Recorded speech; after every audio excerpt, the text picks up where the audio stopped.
जय श्री हरि श्रीमद्भागवत महापुराणम चतुर्थः स्कंधः अथैकोनविंशोऽध्यायः। अब हम श्रीमद्भागवत महापुराण के चतुर्थ स्कंद में 19वां अध्याय सुनते हैं। श्री गणेशाय नमः, श्री सरस्वत्यै नमः, श्री गुरवे नमः, श्री पुराण पुरुषोत्तमाय नमः।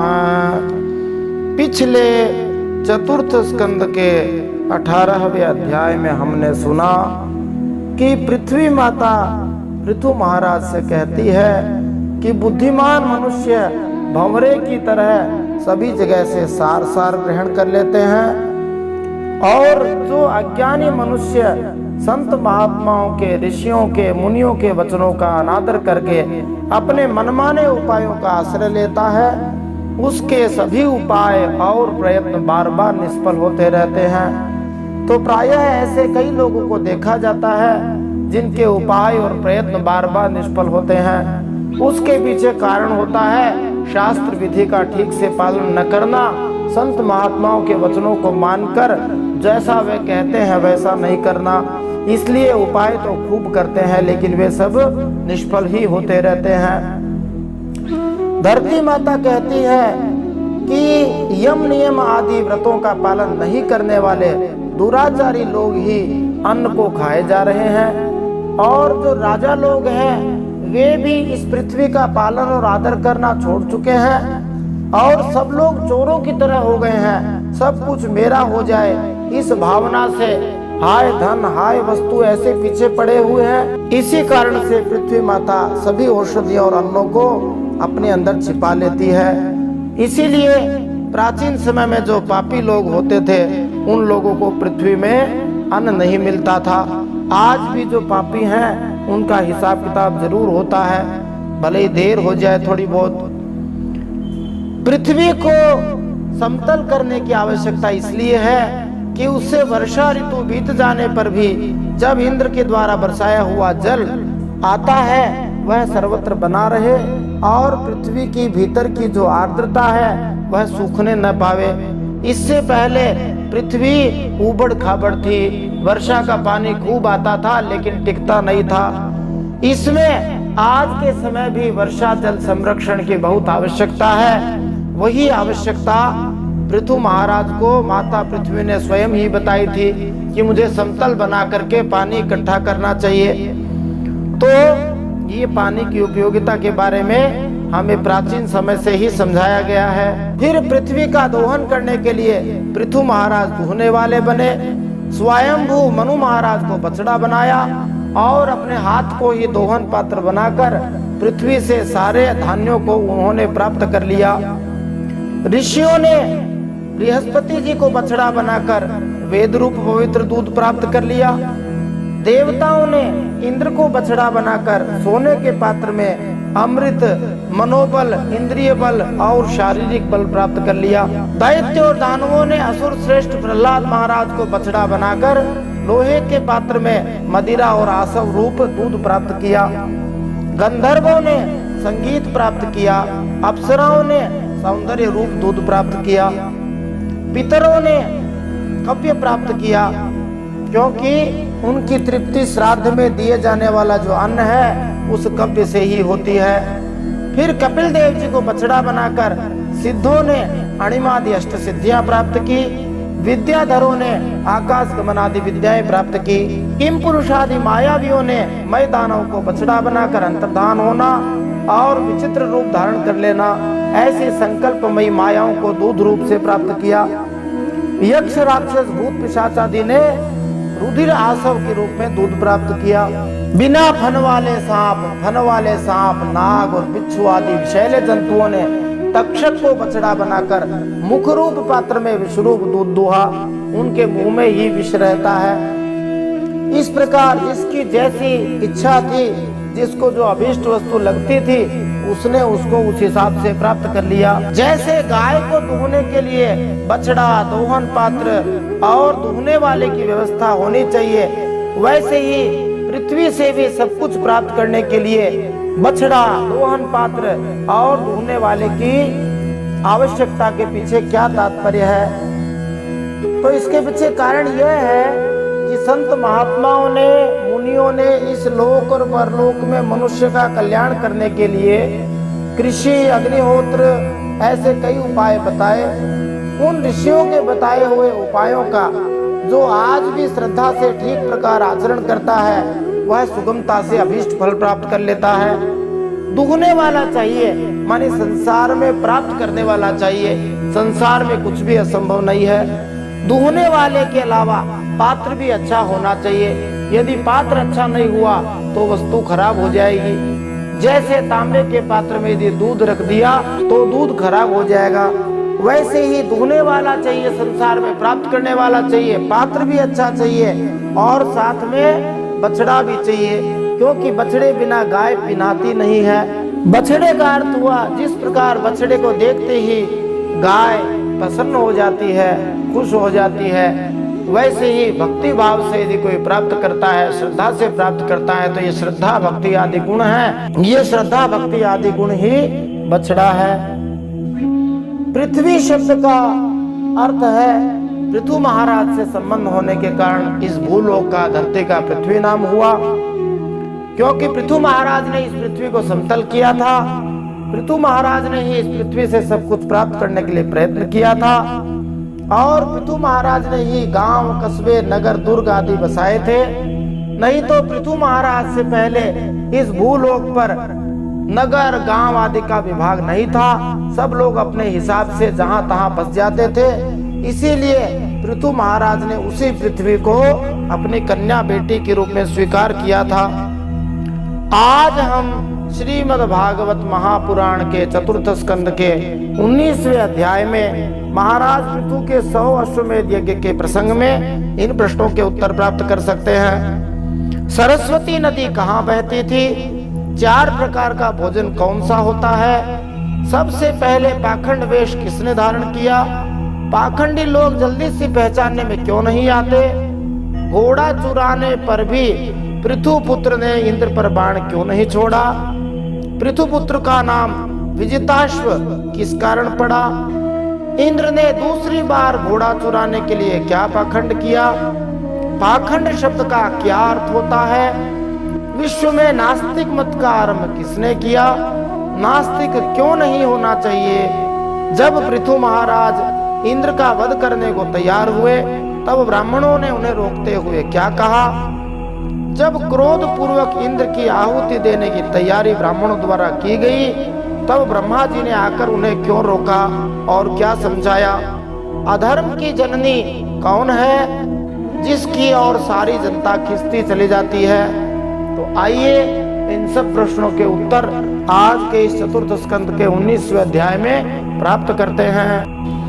जय श्री हरि। नारायणं नमस्कृत्य नरं चैव नरोत्तमं देवीं सरस्वतीं व्यासं ततो जयमुदीरयेत्। भगवान श्री नरनारायण के चरणों में प्रणाम करते हुए, श्री गणेश जी भगवान को प्रणाम करते हुए, माता सरस्वती को प्रणाम करते हुए, वेदव्यास भगवान को प्रणाम करते हुए, हृदयाराध्य श्री हरिचरणों में प्रणाम करते हुए, भगवत स्वरूप श्रीमद् भागवत को प्रणाम करते हुए, श्री सुखदेव मुनि और परीक्षित महाराज को प्रणाम करते हुए, भगवान विष्णु के अंशावतार पृथु महाराज को प्रणाम करते हुए, अनंत कोटि सब संत महात्माओं को प्रणाम करते हुए अब हम श्रीमद् भागवत महापुराण के चतुर्थ स्कंद में 19वां अध्याय सुनते हैं। श्रीमद् भागवत महापुराणम चतुर्थ स्कंध अथैकोनविंशोऽध्यायः। महाराज पृथु के 100 अश्वमेध यज्ञ। मैत्रेय उवाच अथा दीक्षत राजा तु हयमेधशतेन सह ब्रह्मावर्ते मनोक्षेत्रे यत्र प्राची सरस्वती तदभिप्रेत्य भगवान् कर्मातिशयमात्मना शतक्रतुर्नममृषे पृथोर्यज्ञ महोत्सवम्। श्री मैत्रेय जी कहते हैं, हे विदुर जी, महाराज मनु के ब्रह्मावर्त क्षेत्र में जहाँ सरस्वती नदी पूर्वमुखी होकर बहती है, राजा पृथु जी ने 100 अश्वमेध यज्ञों की दीक्षा ली। यह देखकर भगवान इंद्र को विचार हुआ कि इस प्रकार तो पृथु के कर्म मेरे कर्मों की अपेक्षा भी बढ़ जाएंगे, इसलिए वे उनके यज्ञ महोत्सव को सहन न कर सके। देवराज इंद्र का यह स्वभाव बड़ा ही विचित्र है, इसीलिए कोई भी पूजा पाठ करने के बाद में इंद्राय नमः ऐसा कहना आवश्यक है। आसन पे बैठ करके पूजा करनी चाहिए और आसन से उठते ही इंद्राय नमः बोलना जरूरी है, नहीं तो उस पुण्य को, उस भाग को देवराज इंद्र उठा कर ले जाते हैं। यत्र यज्ञपति साक्षात् भगवान हरिरीश्वरः अन्वभूयत सर्वात्मा सर्वलोक गुरुः प्रभु अन्वितो ब्रह्म सर्वाभ्याम् लोकपालैः सहानुगैः उपगीयमानो गन्धर्वैर्मुनिभिश्चाप्सरो गणैः। पृथु महाराज के यज्ञ में सबके अंतरात्मा सर्वलोक पूज्य जगदीश्वर भगवान हरि ने यज्ञेश्वर रूप से साक्षात दर्शन दिया। बोलिए यज्ञ स्वरूप भगवान श्री हरि की जय। उनके साथ ब्रह्मा जी, रुद्र अपने अपने अनुचरों के सहित लोकपाल गण भी पधारे थे। उस समय गंधर्व मुनि और अप्सराएं श्री हरि की कीर्ति गा रहे थे। सिद्धा विद्याधरा दैत्या दानवा गोयकादयः सुनंद नंद प्रमुखा पार्षद प्रवरा हरे कपिलो नारदो दत्तो योगेशासन गादय तमन्वियुर्भागवता ये च तत्सेवनोत्सुका। सिद्ध विद्याधर दैत्य दानव यक्ष सुनंद नंदादि श्री भगवान के प्यारे पार्षद और जो सर्वदा भगवान की सेवा के लिए उत्सुक रहते हैं, वे कपिल भगवान, नारद जी, दत्तात्रेय एवं सनकादि योगेश्वर भी उनके साथ आए थे। यत्र धर्म दुघा भूमि सर्वकाम दुघा सती दोग्धिस्माभीप्सितानर्थान् यजमानस्य भारत सर्वरसान्नद्य क्षीरदध्यन्न गोरसान्तरवो भूरिवर्ष्माणः प्रासूयन्त मधुच्युतः। उस यज्ञ में यज्ञ सामग्रियों को देने वाली भूमि ने कामधेनु रूप होकर यजमान की सारी कामनाओं को पूरा कर दिया था। नदियां दाख और ईख आदि सब प्रकार के रसों को बहा लाती थी, जिनसे मधु चूता रहता था। ऐसे बड़े बड़े वृक्ष दूध, दही, अन्न और घृत आदि तरह तरह की सामग्रियां समर्पण करते थे। सिंधवो रत्ननिकरान् गिरयोन्नं चतुर्विधम् उपायनमुपाजरु सर्वे लोकाः सपालकाः इति चाधोक्षदेशस्य पृथोस्तु परमोदयम् असूयन् भगवानिन्द्र प्रतिघात मचीकरत्। समुद्र बहुत सी रत्न राशियां, पर्वत, भक्ष्य, भोज्य, चोष्य और लेह्य 4 प्रकार के अन्न तथा लोकपालों के साथ संपूर्ण लोक तरह तरह के उपहार उन्हें समर्पण करते थे। महाराज पृथु तो एकमात्र श्री हरि को ही अपना प्रभु मानते थे। उनकी कृपा से उस यज्ञानुष्ठान में उनका बड़ा उत्कर्ष हुआ, किंतु यह सब देवराज इंद्र को सहन न हुआ और उन्होंने उसमें विघ्न डालने की भी चेष्टा की। चरमेणाश्वमेधेन यजमाने यजुष्पतिं वैन्ये यज्ञ पशुं स्मरदं नपोवाह तिरोहितः तमत्रिर्भगवान् ऐक्षत् त्वरमाणं विहाय सा आमुक्तमिव पाखण्डं यो धर्मे धर्म विभ्रमः अत्रिणा चोदितो हन्तुं पृथुपुत्रो महारथः अन्वधावत संक्रुद्धस्तिष्ठतिष्ठेति चाब्रवीत्।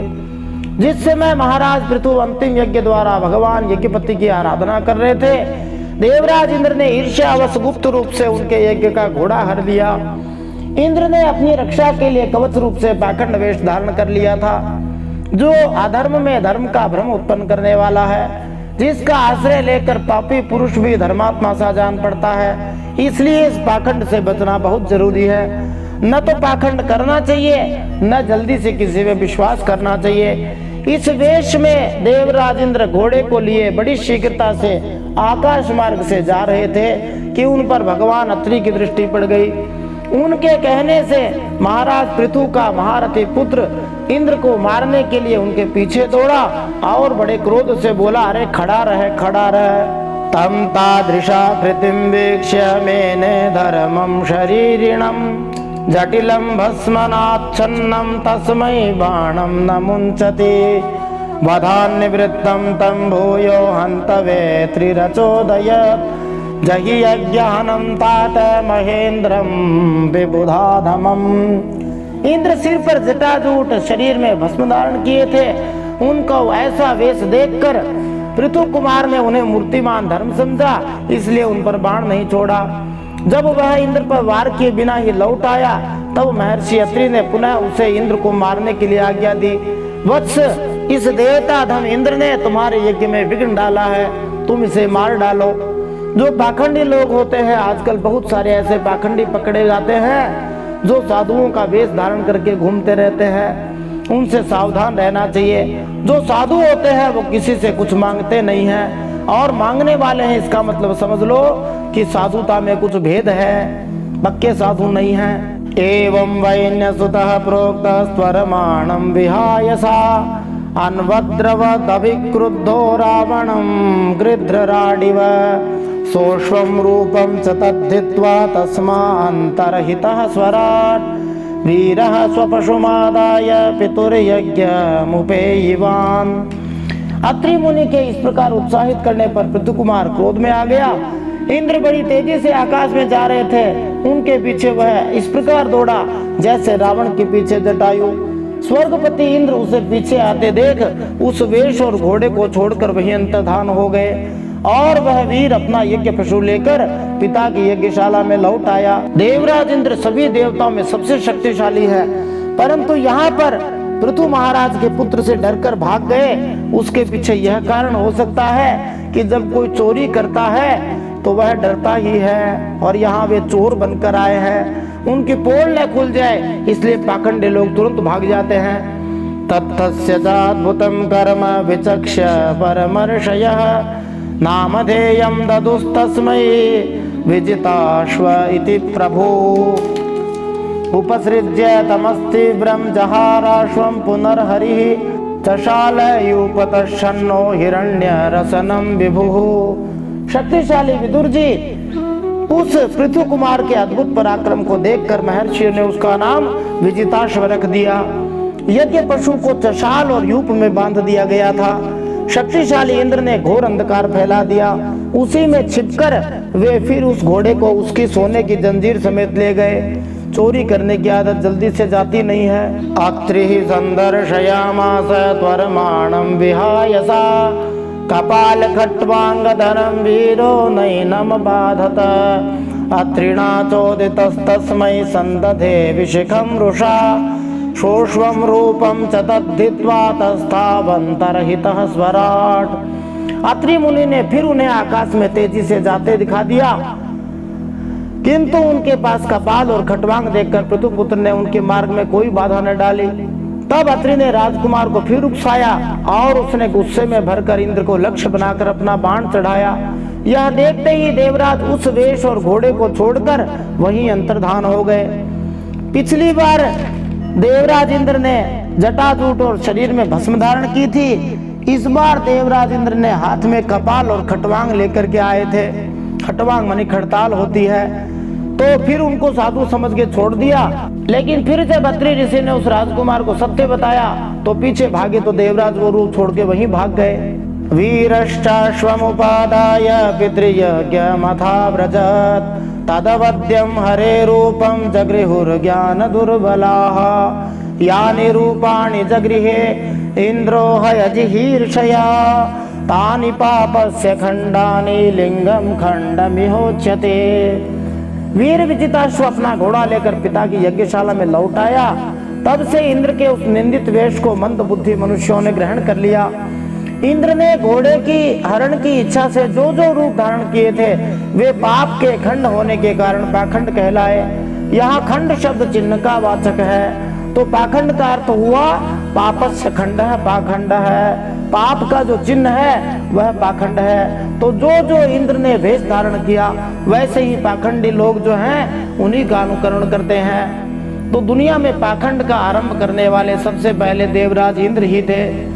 एवं इंद्रे हरत्यस्वं वैन्ययज्ञ जिघांसया तद्गृहीत विसृष्टेषु पाखंडेषु मतिर्नृणाम् धर्म इत्युपधर्मेषु नग्न रक्तपटादिषु प्रायेण सज्जते भ्रांत्या पेशलेषु च वाग्मिषु। इस प्रकार पृथु के यज्ञ का विध्वंस करने के लिए यज्ञ पशु को चुराते समय इंद्र ने जिन्हें कई बार ग्रहण करके त्यागा था उन नग्न रक्तांबर तथा कापालिक आदि पाखंड पूर्ण आचारों में मनुष्यों की बुद्धि प्राय मोहित हो जाती है। क्योंकि ये नास्तिक मत देखने में बड़े सुंदर हैं और बड़ी बड़ी युक्तियों से अपने पक्ष का समर्थन करते हैं। वास्तव में ये उपधर्म मात्र हैं। लोग भ्रमवश धर्म मानकर उनमें आसक्त हो जाते हैं। बहुत बढ़िया बात यहाँ पर बताई है। कलयुग के समय ये विशेष रूप से जोर मारता है। गोस्वामी तुलसीदास जी ने लिखा, कलिजुग ग्रसे धर्म सब लुप्त भये सदग्रंथ दम्भिन निज मत कल्पि करी प्रगट किए बहु पंथ। कलयुग में श्रीमद् भागवत महापुराण, भगवत गीता, वेद, श्री रामचरितमानस जैसे ग्रंथ जो प्रमाण है, श्री भगवान की वाणी है, वे ग्रंथ तो लुप्त हो रहे हैं और दंभी लोगों ने अपने अपने मन से तरह तरह के पंथ प्रकट कर दिए। पाखंडी लोग बहुत चलते हैं कलयुग के अंदर। उन्होंने मनमाना आचरण लोगों को बता दिया। शास्त्र सब कहते हैं कि भगवान का भजन करना पड़ेगा। पाखंडी लोग कहते हैं आप हमारे यहाँ एक कमरा बनवा दो, 2 लाख रुपए दे दो, आपको भजन करने की आवश्यकता नहीं है, आपका कल्याण हम करवा देंगे। ऐसे पाखंडियों से बचना चाहिए। बड़ी सुंदर बात कहते हैं कि नास्तिक मत देखने में बड़ा सुंदर लगता है और वे बड़ी बड़ी युक्तियां देकर अपनी बात का समर्थन करते हैं, परंतु वास्तव में वे उपधर्म ही हैं। वे असली धर्म हो ही नहीं सकते। इसलिए लोग भ्रमवश उन धर्मों में आसक्त हो जाते हैं। उनसे बचना चाहिए। जो नग्न रक्त अंबर मानी लाल कपड़े पहनने वाले और कपाल हाथ में रखने वाले इस प्रकार के जो साधु आदि घूमते हैं उनसे बचना चाहिए, क्योंकि वे लोगों की बुद्धि को भ्रमित कर देते हैं। आजकल कई पाखंडी लोग तो भूत प्रेत आदि का भी सेवन करते हैं और अपने मनचाही जो चाहते हैं वो करके दिखा देते हैं। लोग तो बस चमत्कार को नमस्कार करते हैं, यह नहीं देखते कि इसके पीछे उन्होंने भूत प्रेतों का सेवन किया हुआ है। उनसे बड़ा नुकसान हो सकता है, इसलिए सावधान रहना चाहिए। केवल भगवान को ही गुरु मानना चाहिए और जो वीतरागी महात्मा हो उन्हीं के मार्ग का अनुसरण करना चाहिए। स्वामी राम सुखदास जी जैसे महात्मा हुए उन्हीं के मार्ग का अनुसरण करना चाहिए। वो सच्चे महात्मा थे। उन्होंने जो कहा निष्काम भाव से कहा, इसलिए वो कल्याण करने वाला है। सुखदेव मुनि ने जो कहा वो बात माननी चाहिए। मैत्रेय ऋषि ने कहा, भगवान श्री नारायण ने भगवत गीता में कहा, गोस्वामी तुलसीदास जी ने श्री रामचरितमानस में कहा, स्वामी राम सुखदास जी ने साधक संजीवनी में कहा, उस बात को मानने से कल्याण हो जाएगा।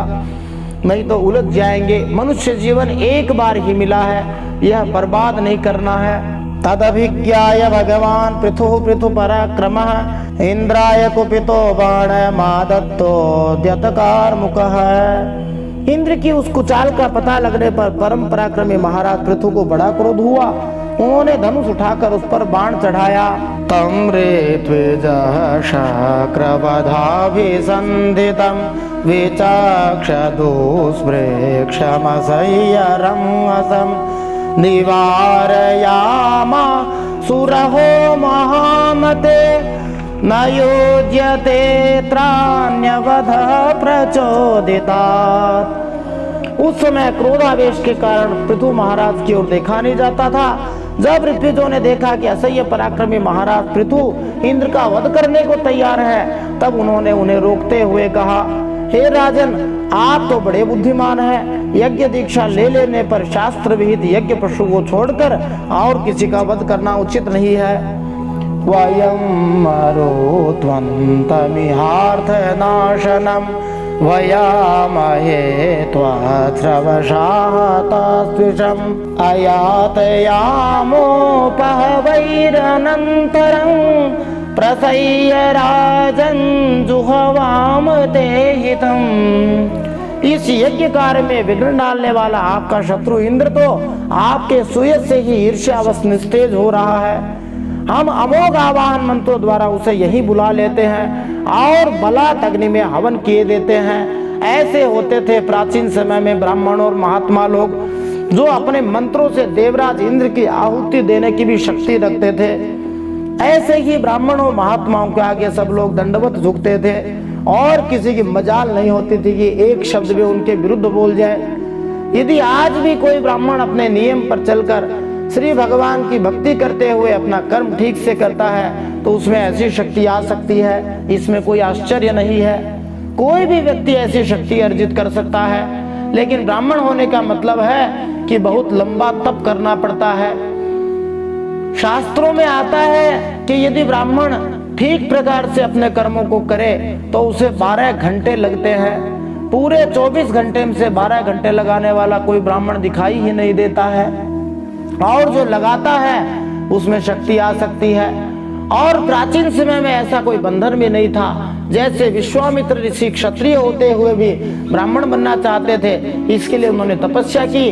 तो आज भी कोई भी व्यक्ति यदि भक्ति करता है, ईमानदारी से अपना काम ठीक प्रकार से करता है, लगन से करता है, तो वह भी सिद्ध हो सकता है। इत्यामन्त्र्य क्रतुपतिं विदुरास्यर्द्विजोरुषा सृग्घस्ता जुह्वतो भेत्य स्वयंभू प्रत्यषेधत न बध्यो भवतामिन्द्रो यद्यज्ञो भगवत्तनुः यं जिघांसथ यज्ञेन यस्येष्टास्तनवः सुरः। यजमान से इस प्रकार सलाह करके उसके याजकों ने क्रोध पूर्वक इंद्र का आवाहन किया। वे शुरुआत से आहुति डालना ही चाहते थे कि ब्रह्मा जी ने आकर रोक दिया। ब्रह्मा जी बोले, याजकों, तुम्हें इंद्र का वध नहीं करना चाहिए। यह यज्ञ संज्ञक इंद्र तो भगवान की ही मूर्ति है। तुम यज्ञ द्वारा जिन देवताओं की आराधना कर रहे हो वे इंद्र के ही तो अंग हैं, और उसे तुम यज्ञ द्वारा मारना चाहते हो। तदिदं पश्यत महत् धर्मव्यतिकरं द्विजाः इंद्रेणानुष्ठितं राज्ञः कर्मैतद्विजिघांसता। पृथुकीर्तः पृथो भूयात् तर्ह्येको न शतक्रतुः अलं ते क्रतुभिः सृष्टैर्यद्भवान् मोक्षधर्मवीर नैवात्मने महेन्द्राय रोषमाहर्तुमर्हसि उभावपि भद्रं ते उत्तम श्लोक विग्रहौ। पृथु के इस यज्ञानुष्ठान में विघ्न डालने के लिए इंद्र ने जो पाखंड फैलाया है वह धर्म का उच्छेदन करने वाला है। इस बात पर तुम ध्यान दो, अब उससे अधिक विरोध मत करो, नहीं तो वह और भी पाखंड मार्गों का प्रचार करेगा। इंद्र ने इतने ही पाखंड फैलाए, वो ही आज धरती पे भारी पड़ रहे हैं। यदि वे उस समय न रुकते तो देवराज इंद्र पता नहीं क्या क्या पाखंड रचते। अच्छा, परम यशस्वी महाराज पृथु के 99 ही यज्ञ रहने दो। फिर राजर्षि पृथु से कहा, हे राजन, आप तो मोक्ष धर्म को जानने वाले हैं, अब आपको इन यज्ञानुष्ठानों की आवश्यकता ही नहीं है। आपका कल्याण हो। आप और इंद्र दोनों की पवित्र कीर्ति भगवान श्री हरि के शरीर हैं, इसलिए अपने ही स्वरूप भूत इंद्र के प्रति आपको क्रोध नहीं करना चाहिए। इस प्रकार पृथु महाराज के 99 यज्ञ रहे, लेकिन भगवान तो थोड़े में भी प्रसन्न होने वाले हैं। 100 यज्ञ करके पृथु महाराज को कोई इंद्र पद तो प्राप्त करना नहीं था। मास्विन महाराज कृतास्म चिंताम निशामया स्मद्वचयाद्रितात्मा यध्यायतो दैवहतं नुकर्तुं मनोतिरोष्टं विशते तमोन्धम। आपका यह यज्ञ निर्विघ्न समाप्त नहीं हुआ, इसके लिए आप चिंता न करें। हमारी बात आदर से स्वीकार कीजिए। जो मनुष्य विधाता के बिगाड़े हुए काम को बनाना चाहता है या उसको बनाने का विचार भी करता है, उसका मन अत्यंत क्रोध में भरकर भयंकर मोह में फंस जाता है। ब्रह्मा जी बहुत अच्छी बात कह रहे हैं। जिस काम को भगवान ही बिगाड़ने को तैयार हो जाए, उसको कौन सुधार सकता है। उसमें अपनी बुद्धि लगाने से क्रोध में भरकर मोह में पड़ना होता है। इसलिए जो हरि करते हैं उसमें हाँ मिला देनी चाहिए। हाँ महाराज, क्रतुर्विरमतामेष देवेषु दुर्वग्रह धर्म व्यतिकरो यत्र पाखंडैरिंद्र निर्मितैः एभिरिंद्रोपसंसृष्टैः पाखंडैर्हारिभिर्जनं ह्रियमाणं विचक्ष्वैनं यस्ते यज्ञधृगश्वमूढ। अब यज्ञ बंद कीजिए। इसी के कारण इंद्र के चलाए हुए पाखंडों से धर्म का नाश हो रहा है, क्योंकि देवताओं में बड़ा दुराग्रह होता है। वो जिद्दी होते हैं, अपने मन की करते हैं। जरा देखो तो सही, जो इंद्र घोड़े को चुराकर आपके यज्ञ में विघ्न डाल रहा था, उसी के रचे हुए इन मनोहर पाखंडों की ओर सारी जनता खिंचती चली जा रही है। ये बात लाखों वर्ष पुरानी है, फिर भी आज कलयुग के अंदर तो पाखंड का खूब बोलबाला है। और जहाँ थोड़ा सा पाखंड दिखाया, थोड़ा सा चमत्कार दिखाया, लोग लट्टू होके पीछे घूमने लग जाते हैं। लोग फिर ये नहीं देखते कि ये भूत है अथवा प्रेत है अथवा पिशाच है, वो किसी को भी पूजने को तैयार हो जाते हैं। बहुत सारे लोग, एक बहुत बड़ा मंदिर है, वहाँ भूत की पूजा करते हैं। वो भूत जो है उनकी कामना पूरी करता है, उसी को लोगों ने भगवान बना दिया, आगे पीछे राम जोड़ दिया। ऐसे उल्लू बनाने वाले बहुत सारे लोग हुए हैं। उनसे सावधान रहकर श्री हरि का आश्रय लेना चाहिए। यदि श्री हरि चाहेंगे तो अवश्य ही मिल जाएगा, और नहीं चाहेंगे तो फिर जो होगा सो देखा जाएगा। भगवान की मर्जी में अपनी मर्जी मिला देनी चाहिए। भवान परित्रातुमिहावतीर्णो धर्मं जनानां समयानुरूपं वेनापचारादवलोकमद्य तदेहतो विष्णुकलाशिवैन्य। आप साक्षात भगवान विष्णु के अंश हैं। वेन के दुराचार से धर्म लुप्त हो रहा था, उस समयोचित धर्म की रक्षा के लिए ही आपने उसके शरीर से अवतार लिया है। सत्वं विमृश्यास्य भवं प्रजापते संकल्पनं विश्वसृजां पिपीप्रिहि ऐन्द्रीं च मायामुपधर्म मातरं प्रचंड पाखंड पथं प्रभोजहि। अतः हे पृथु जी, अपने इस अवतार का उद्देश्य विचार कर आप भृगु आदि विश्व रचयिता मुनीश्वरों का संकल्प पूर्ण कीजिए। यह प्रचंड पाखंड पथरूप इंद्र की माया अधर्म की माता है, आप इसे नष्ट कर डालिए, नहीं तो लोगों का जीना मुश्किल हो जाएगा। मैत्रेय उवाच इत्थं सलोक गुरुणा समाधिष्टो विशांपतिः तथा च कृत्वा वात्सल्यं मघो नापि च संदधे कृतावहृत स्नानाय पृथवे भूरि कर्मणे वरांददुस्ते वरदा ये तदबर्हिषि तर्पिताः। श्री मैत्रेय जी कहते हैं, लोक गुरु भगवान ब्रह्मा जी के इस प्रकार समझाने पर पृथु महाराज ने यज्ञ का आग्रह छोड़ दिया और इंद्र के साथ संधि भी कर ली। इसके बाद जब पृथु महाराज यज्ञ स्नान करके निवृत्त हुए, तब उनके यज्ञों से तृप्त हुए देवताओं ने उन्हें अभिष्ट वरदान दिए। इसलिए देवताओं से संधि बना के रखनी चाहिए, विरोध नहीं करना चाहिए। जो जो व्रत आदि करते हैं उन सबको करते रहना चाहिए। वो बहुत जल्दी रुष्ट हो जाते हैं और बहुत जल्दी तुष्ट हो जाते हैं। एक श्लोक आता है, क्षणे रुष्टा क्षणे तुष्टा रुष्टा तुष्टा क्षणे क्षणे अव्यवस्थित चित्तानां प्रसादोपि भयंकरः। देवता और बहुत सारे लोग ऐसे ही होते हैं जो 10 रुपए में प्रसन्न हो जाते हैं, 10 रुपया ना दे तो नाराज हो जाते हैं। ऐसे लोगों से जिनका चित्त अव्यवस्थित रहता है उनसे सावधान रहना चाहिए। उनकी कृपा भी भयानक ही होती है, इसलिए देवताओं को नमस्कार करते रहना चाहिए, उनसे संधि बना के रखनी चाहिए, नहीं तो वो कोई भी काम पूरा नहीं होने देते।